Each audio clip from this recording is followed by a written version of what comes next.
We have a very special guest on today's show. We are bringing on the Athletics' Daniel Popper to talk about everything that's happened at Chargers training camp so far. You are Locked On Chargers, your daily podcast on the Los Angeles Chargers, part of the Locked On Podcast Network, your team every day.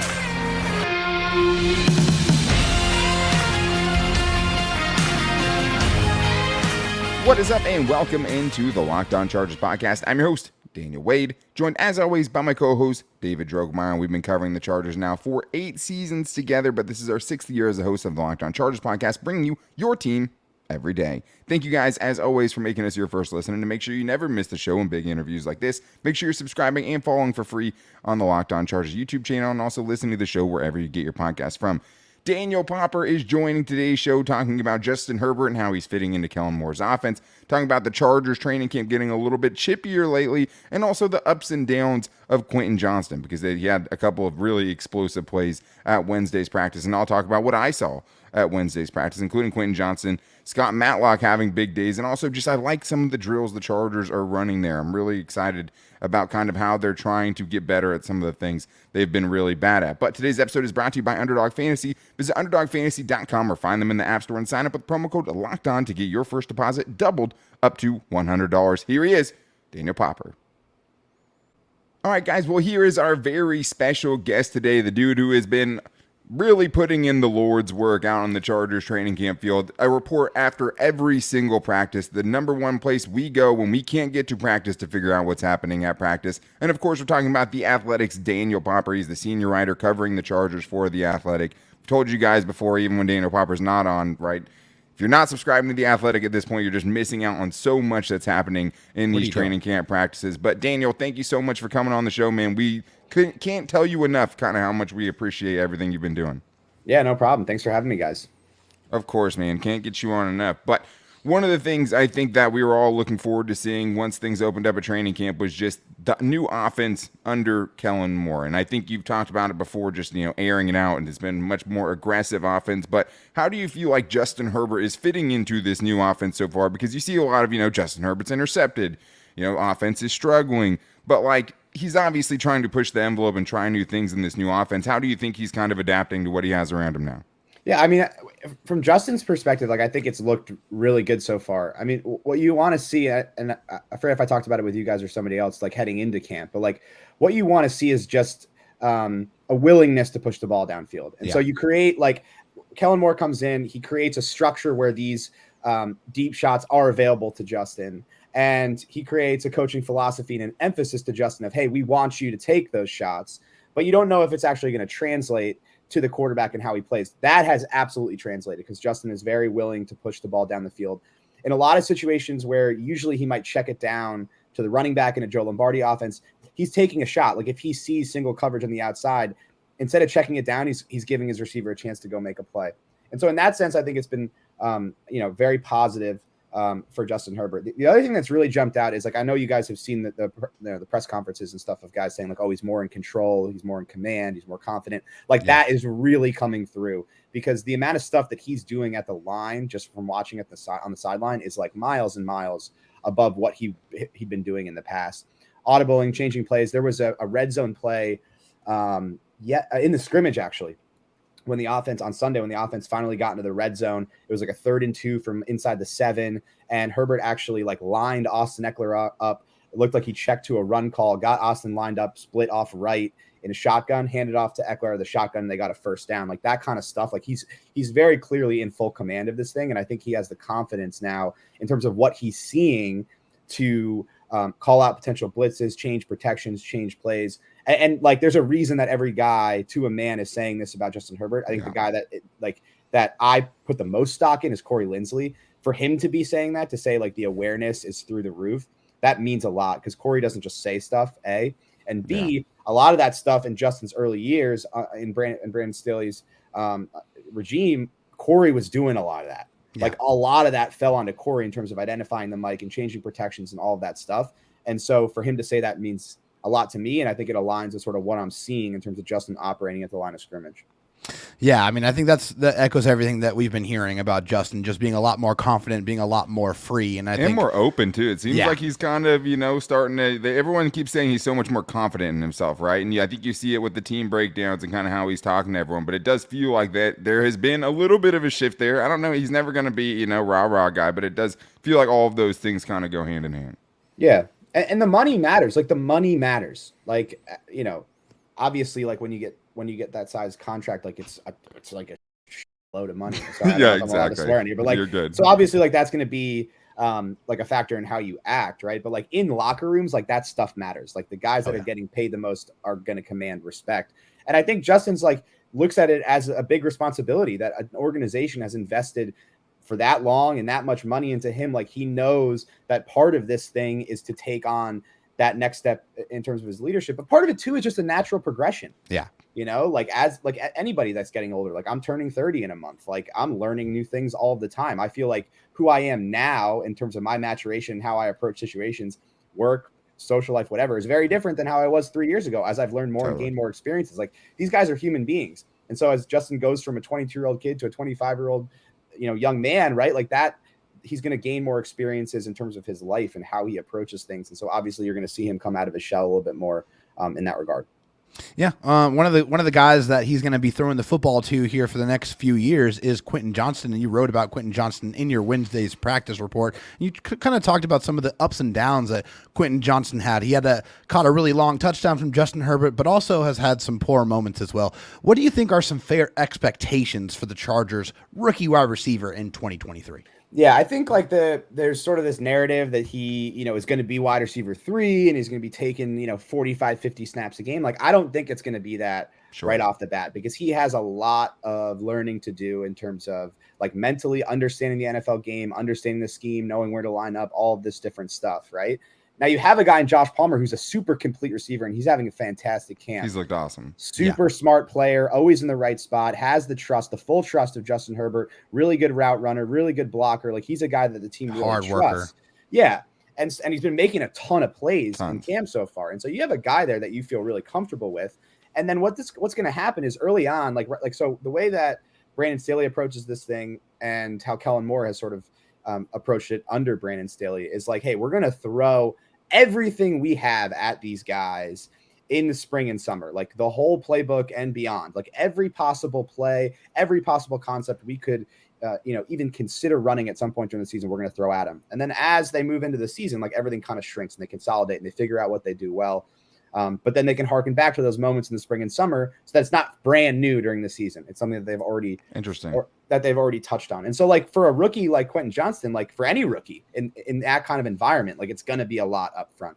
But then once they get into the regular season, they're going to shrink this thing down for Quentin and be like, okay, here are the packages that you're playing in. Here are the things that we want you to do. It's going to be those yak opportunities. It's going to be jet sweeps. It's going to be slants. It's going to be digs. Right. And then it's going to be go balls. And like, that's what you're going to do. And we're going to find ways to get the football in your hands to go make plays. And we're going to consolidate this thing and simplify this thing so that you can go out and play fast. And so, in one regard, that's going to be great for Quentin in terms of how he develops. But on the other hand, that sort of like puts a limit on how many snaps he can be playing if he's sort of consolidated to these specific packages. And then they grow it as the season goes along. So by week 8, he might those packages might branch out. But I think early on, you're looking at Josh Palmer probably getting more snaps and then having these packages for Quentin Johnston where you can really have him comfortable with the routes that he's running and put him in positions where he can let his athleticism and explosiveness take over. And that's what it kind of feels like, right? Even if it's not a full-blown battle for wide receiver 3, it so far during training camp, he's at least shown the ability of, okay, first of all, the athleticism still jumps off the page, even when you're seeing him on the field with other NFL athletes, right? But it's also to the point where, like, you feel like you kind of have to get him on the field in some way because he does just bring that element that none of those other wide receivers are bringing to this point. And also, right, it's also about injuries, right? Keenan Allen, Mike Williams. We don't know what his role is going to be because we don't know how the season's going to play out. So it could become much bigger out of necessity. So it's nice to see him doing some of those big things, but looks super, super explosive.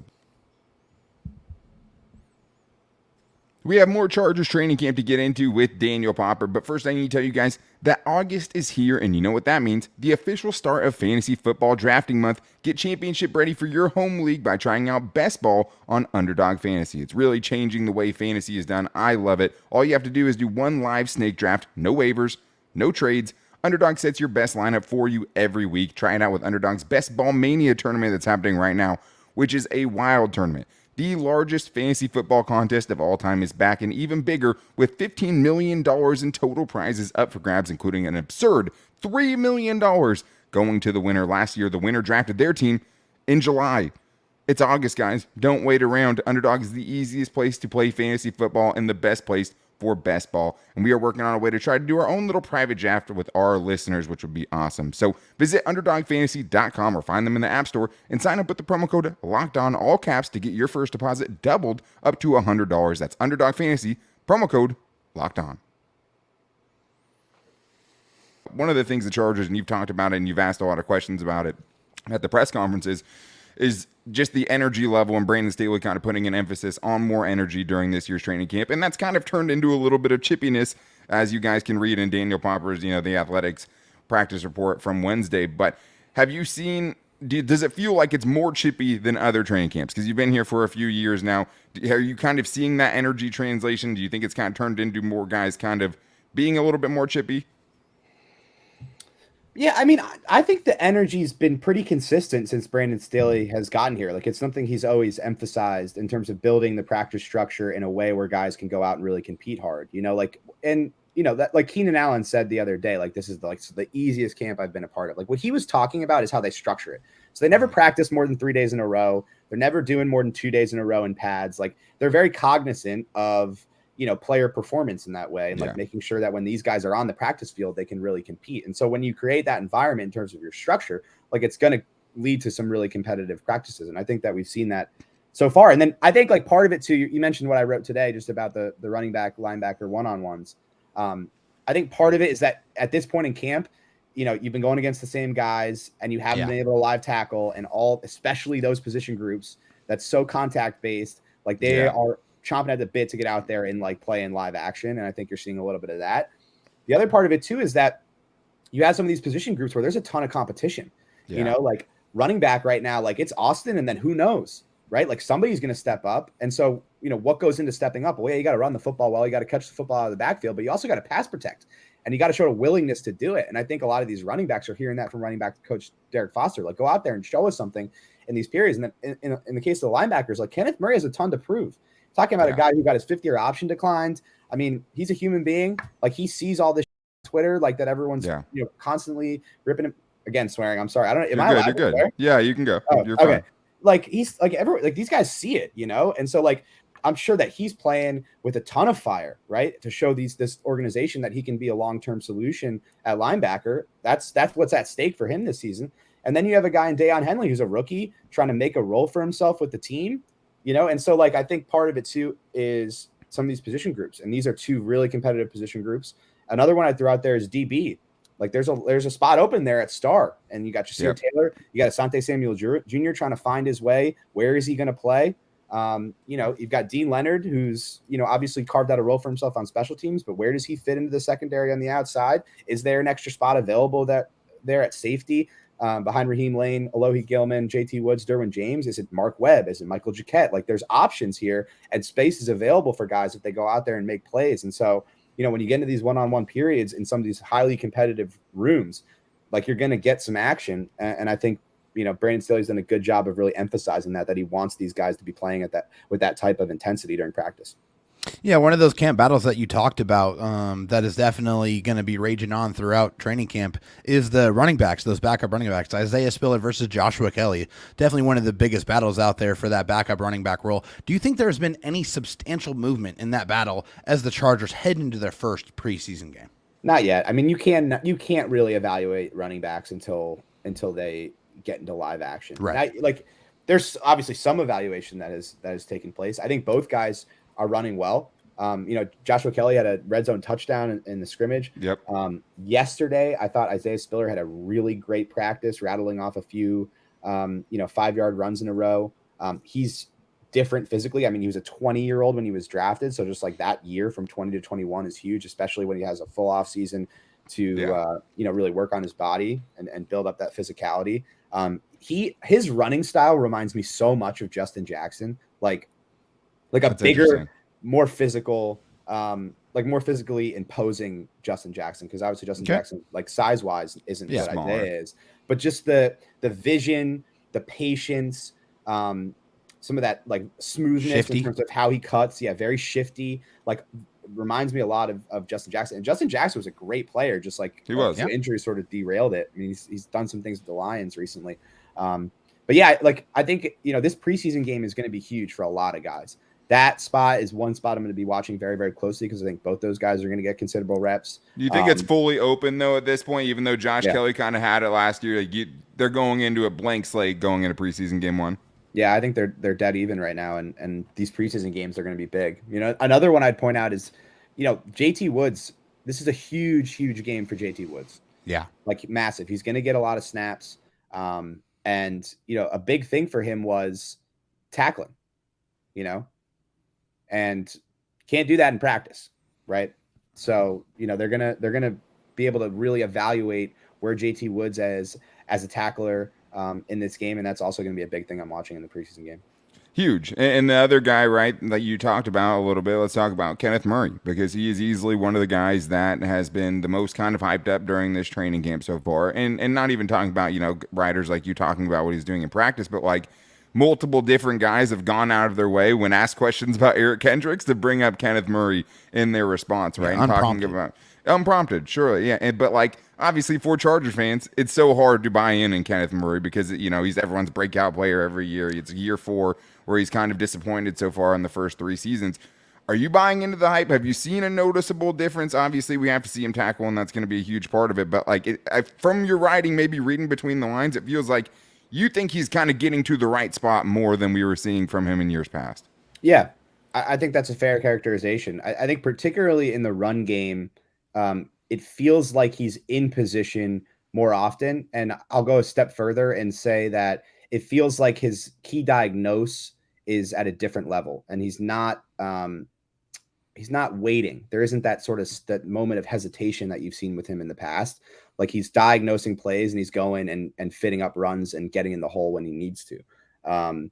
Now, like a lot of it's going to depend on like what actually happens in live action. But he, to me, looks like a more confident, more comfortable player. And I think that's the reason that you're seeing a lot of these guys talking about him. I am actually supposed to talk to Kenneth Murray tomorrow. So I'm planning on having a little nugget on him from that conversation in the report. So make sure you check on that because did you talk to Spiller? Because he wasn't at a press conference, right? Yeah. I talked to Spiller after practice today. So I might have a little like 2-part nugget from him and from Kenneth in a report coming up, or maybe I'll read it on Friday. I don't know. But yeah, I'm honestly really curious to just talk to Kenneth because what I'm seeing is a more confident, comfortable player. Yeah. And I want to feel like do you feel that way? He's probably I want to hear it. Yeah. And if he says yes, like what is different? Like, do you tell me specifically, like point to a play where you like saw that difference materialize? And I'm hoping that, it'll give me a little bit of clarity and a little bit of insight into like what I'm actually seeing out there. Do you think we see him at all in the preseason? It's a good question. I would think so. Yeah. I would think so. Yeah. I mean, like, I don't think Eric's going to play Eric Kendricks. So, they don't have that many bodies. And I think like, I think him playing in the preseason is important. We'll see. I mean, like in the past, they've made some decisions based on the depth that they had. I don't know if you remember when Jerry Tillery. Yeah. that had nothing to do with how play, Jerry Tillery was as a player. It had everything to do with like the depth that they had behind. Just not enough him bodies. And like an injury there would have been sort of devastating, and it's kind of a similar situation. I think Eamon Agbagbamiga would be the next guy up over Dayon, just based on how the rotation's been going. But he's kind of like love Kenneth Murray or hate Kenneth Murray, like he is an important piece in the defense because there is a significant drop off after him in terms of the depth that they have. Well, we talked about the scrimmage a little bit, but it seemed to be pretty ugly, at least early on for the offense, due to the fact that Justin Herbert was under constant pressure. Yeah. We love the starting offensive line. I think we feel really good about that, but how much concern should there be with the depth on the offensive line, specifically at tackle? Yeah, I didn't read too far into it because not only was Rashawn out, and not only was Trey playing very, very limited snaps, Trey Yeah. Pipkins right tackle, Rashawn Slater left tackle, obviously. Zach Bailey was out for the practice as well, and he'd kind of been like a swing tackle type guy. On top of that, they're not kicking Jamari out right now. Like they want him to play at right guard, and so like in a really like if it's a game and you don't have Rashawn, like I think you at least have to consider kicking Jamari out. So you're talking That'd be about really interesting if he's this real swing tackle, right? Because like last year, I mean, usually they've been pretty hesitant to move things around, but I think the other part of that is like, do you have a guard enough you feel good about? Do they feel good about, someone like Will Clapp enough to push him out to tackle? Because I feel like if Jamari Sawyer's the tackle and you're swapping out the guard, I think it would probably make Chargers fans feel a lot better, I think, about that situation. Yeah, like I think it sort of depends on like what the injury is. I mean, we're going down a rabbit hole here, but like let's say Rashawn Slater has like a hamstring and is going to miss one game. Yeah. Like you're probably not going to kick Jamari out in that situation. They're probably going to play Foster Sorrell left tackle or Zach Bailey. If it's like a long-term injury to one of those guys, then you probably make a different decision and potentially kick Jamari out there because you are going for a longer period of time without one of those players. So, getting back to the scrimmage, so that's 3 tackles effectively down. So you had Austin Pleasance playing like first team reps at right tackle against Joey Bosa and Khalil Mack. And so like, it was hard for me to really read into it. Like Austin Pleasance, I don't think he's going to make the team. And so you're talking about like what was effectively like a 4th string player, going up against 2 of the best edge rushers in the league. And so like, that's fair. So oh, sure. But it was just alarming because it was like 8 sacks, right? It's like we didn't really get to see much, or like it felt like it at least. I don't know. I had 9 sacks in the practice. okay. So I knew it was approaching double digits, but watching Austin Pleasance out there was not a fun experience for the stands or the fans in the stands for sure. Yeah, I mean the offense it's just going to look different when you have Rashawn Slater and Trey Pipkins out there versus some of these other guys. But then it's not just like okay, it's our second string guys. It's like you're talking about like a potential like 4th string player playing against first team players, and like it's just going to be a mismatch. And so on one hand, you get some good evaluation on some of these depth pieces. Totally. On the other hand, like how much can you really evaluate like your offense in this scrimmage situation when you don't feel like the protection is anywhere close to what it's going to be during the season? So sort of a give and take there. Yeah, well, and I mean, you're blowing everything down after contact and things like that as well. So it's like you can only ever get so much evaluation out of that anyways. But I do think, for the Chargers, it's like you've had a starting tackle miss, I think, at least 14 games the last couple of seasons, right? Whether it's Storm Norton taking over for Brian Bulaga or last year, obviously, Jamari Sawyer filling in for Rashawn Slater. But it's been, something that has plagued this team for a long time. So hopefully Foster Sorrell is the guy that kind of, we've heard a lot of good things. Duke Manyweather saying he's the most improved guy at his camp this year. He will play a, pivotal role as probably one of the guys that is, one of the most likely to make it. I feel like this is me going on a rant here, but I feel like a lot of times like people put too much stock in some of these PFF stats. Like I think that they are valuable, but if your entire opinion is based on just PFF stats, you're going to be wrong a lot of the time, And so like, okay, people look at that game against San Francisco and they say, okay, he gave up 5 pressures or whatever it is. Bad player, full stop. It's like, well, that's not true. Like what's the context there? Okay, you have a player making his first career start, going up against arguably the best edge rusher in the league for, however many dropbacks Justin had in that game. The other Bosa. Right. So he gave up 5 pressures, but like on 45 dropbacks, 40 of those reps, he's battling his ass off and playing really well in his first ever start against an elite player. Like that's the context. And so like, you want to know why he's back? You want to know why he's in the rotation as a potential swing tackle? Well, he showed them something in that game that he could potentially grow into a more reliable player.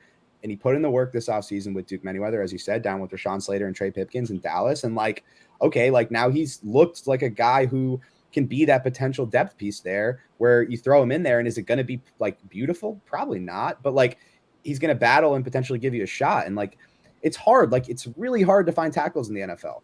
And so if you can groom and develop a guy who can go in there and potentially give you a shot to win, like that's all you're looking for from these depth pieces. This idea that you're going to have like 3 or maybe 4 like starting caliber tackles is like ridiculous because half the league doesn't even have 2 of them. Right. So 100%. Yep. That's my rant. Like watch the tape, you PFF Warriors. Yeah, no, PFF Warriors. I mean, They're everywhere, they're everywhere. But I mean, I think a lot of people are going to really like to hear that about Foster Sorrell, though, just because, I mean, hey, we've seen that position be super important for the Chargers over the last couple of years. And I mean, all you want to do is avoid, talking about a 49ers game, former 49ers, Senio Kelemete situation where he came in off the streets because they didn't want to play Brendan Hymas. And that was like a wild, wild game. But Daniel Popper, the most plugged-in man at Chargers training camp, can't tell him enough how much we appreciate him coming on the show. And again, if you're not following him at Daniel R. Popper on Twitter or X or whatever you want to call it, you're doing yourself a disservice. And if you're not subscribing to The Athletic, make sure you go do that because this man is really grinding out here. Daniel, the training camp days are almost over, buddy. You're going to make it, I think. But, hey, thank you so much, not just for coming on the show today, but just for your outstanding performance covering this team, man. Can't tell you how much we appreciate it. Appreciate you guys. Thanks for having me on. Another thank you to Daniel Pomper for coming on the show. He truly is the best. But I do want to talk about what I saw at Chargers training camp because I was out there every day for you, making the drive up to Orange County, getting a little sunburn on my face, it looks like. Tweeting like a madman. Tweeting like a madman for sure. But it was awesome, David. I know that Quentin Johnston, it's been up and down, but like, man, it's so appealing when you see him. He had a 50-yard touchdown from Max Duggan. We didn't talk about Daniel Popper. It was kind of his second move on a 7-on-7, which is kind of hard to really evaluate. But touchdown there, gets a nice 30-yard gain to start the move the ball period for the Chargers when they're working on their middle eights, which we'll talk about too. And obviously a deep bomb over Cam Brown. Like, man, I know it's going to be a process, but it's so hard. Luckily he's setting reasonable expectations for us, not to get crazy excited. Yeah, it's hard though, man. It really is. When you watch these clips and you see Quentin Johnston getting open quickly and then being able to track the football and being able to bring it in and really just be able to cover ground so quickly, you just see it. You can envision it. Yeah. You can see what it would look like on Sundays, scoring touchdowns, making explosive plays, just getting those yards after the catch. It's exciting. You can't help but see that. Yeah, he did have a couple of bad plays, too. He had a bobble on a gotta-have-it situation. It was a third down. He bobbled it, got it broken up on a kind of wide receiver screen pass. And then he had a play where, as Daniel Popper put it, didn't really fight through hard enough trying to get back to a football that Justin Herbert was trying to squeeze into a tight window on fourth down. You got to treat it like fourth down, Rook, even though it's practice. Every rep is important. But Scott Matlock, a guy we talked about on yesterday's show, a guy we were excited to see, I think had his best day at the practice on Wednesday. He had one where he broke through the line of scrimmage and made a tackle for loss. Also, later on in the move the ball period, when the defense is trying to get off the field, he breaks through, has a pressure on Easton Stick. Maybe it's a sack, but let him go, obviously, and then forces a kind of a wild throw from Easton Stick and gets the ball back to the Chargers offense. I mean, David, he's such an exciting player to get excited about because he just kind of has that vibe around him, soul snatcher, taking other grown men's job and stuff like that. But it was nice to see him put the pass rush moves on display and kind of show like, hey, there is something here. Well, I think one thing that you neglected to include in your tweet that you put out there, which was one of my favorite parts, is that he got a tackle for loss with the first team defense and looked like he roared afterwards. And you said it was on brand. I couldn't hear it. But you saw it, and that's what that looked like. I mean, come on now. That's pretty unmistakable. But Scott Matlock getting some run with the first team defense and making plays. Yeah. That's all you can ask for a guy that you drafted in the later round that you expect to get some run in that defensive line rotation. All you want to do is see him make plays. He made some splash plays. Hopefully he keeps that up and keeps that rolling into the preseason. Whenever I think my beard is red, I just go look at Scott Matlock, and then, that's a red beard puts right it to there. shame for sure. But I also want to touch on just what the Chargers were doing at practice. A lot of situational work, right? A lot of work on fourth and third downs, got to have it situations. We've seen that from them before. The one I loved the most, though, was great open field tackling drills where the receivers were catching screen passes and then going one-on-one with the defensive back who was about 10 yards off the line of scrimmage. They throw the pass. The defender has to go downhill as quick as possible, full speed, and make a tackle. I love seeing that because that's somewhere we've seen the Chargers struggle, especially in the secondary, and I think that's a great drill to try to improve that. I mean, I think this is just very beautiful to watch. This is the Chargers acknowledging issues that they had last year that were glaring, and then designing specific drills to address that problem. Yeah. That is smart. That is the mark of a good coaching staff that understands their deficiencies and addresses it by building mechanisms to allow them to improve those things. That's what you want. Absolutely. Another one they did today, which was a little different, was the middle eight. as Popper and some of the coaches talked about, which is the last 4 minutes of the first half, first 4 minutes of the second half. Chargers fans don't need a lecture on that. The everydayers know. I mean, that was a place that they really, really struggled. Well, at least on Wednesday's practice, they ended the half right with a touchdown to Quentin Johnston, and then after that, they ended up getting a touchdown to open up the second half. Third quarter scoring is what we're talking about on today's show, people. But yeah, I just love it. It's a little different, and you can definitely see kind of the practicality of what they're doing, exactly what they're trying to improve on. I've talked about all camp, how tackling has been a huge emphasis. It's been a much bigger emphasis than when I've seen them in years past. It continued, right? And they're just getting so... The last thing you want to see is the Anthony Lynn team, right? That was just totally unready for these big moments in specific situations. Like, that was so messy. This is a team that looks like it's, kind of firing on all cylinders, or at least getting ready to be able to be ready for any situation that unveils. Well, when you want to blow teams out, when you want to put games away, those opportunities to score before half and after halftime are critical. And the Chargers, the last several years, have not done a good enough job of capitalizing in those moments. You just feel like there's been way too many missed opportunities, way too many of the clock running out, way too many of the wrong plays being called. You like to see them drilling that and improving upon that because, like I said, that is how you put teams away. But that is going to do it for today's show. We appreciate everyone coming, on here today and listening to Daniel Popper. He was awesome. And thank you to everyone who said what's up at Chargers training camp. That was the last day I was going to be able to go. I had a ton of fun going out there with you guys. But make sure you guys are back here tomorrow because we are previewing the very first preseason game for the Chargers and who has the most to prove, who we're most excited to watch, and also just get into whatever happens at Thursday's practice. So to make sure you don't miss it, go subscribe or follow for free on the Locked On Chargers YouTube channel and listen to the show wherever you get your podcast from, and you can do both. It's not just one or the other, and you can also find the show every day on all of our social media. You can find me on Twitter at Dan Talk Sports and David Drogemeyer on Twitter or X at DroTalkSD, as well as the show's page at Locked On LAC. But we will be back with you guys tomorrow. Until then, take it easy and go Bolts.